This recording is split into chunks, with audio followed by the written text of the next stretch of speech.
Aksi unjuk rasa yang dilakukan ratusan orang di kedutaan Israel di kota Amman, Yordania pada Minggu 24 Maret 2024 berlangsung ricuh.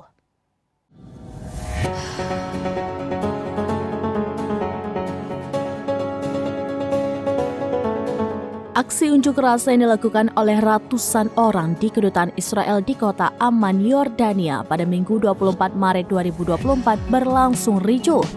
Polisi menembakkan gas air mata untuk membubarkan aksi hingga menangkap sejumlah demonstran.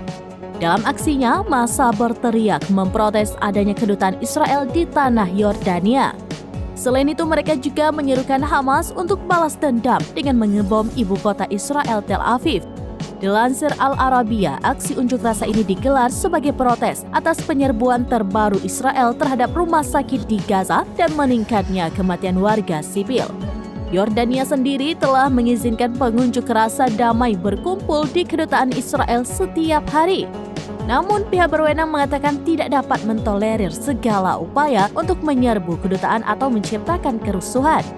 Meski pada kenyataannya, kantor kedutaan Israel telah dikosongkan sejak 7 Oktober 2023. Menurut saksi, sejumlah pengunjuk rasa dipukuli dan ditangkap ketika berusaha menerobos penjagaan polisi. Gas air mata juga ditembakkan untuk memukul mundur massa yang semakin tidak terkendali. Demikian informasi terkini Syedaralun. Saksikan terus beragam informasi lainnya. Coba like dan share seluruh akun serambinews.com.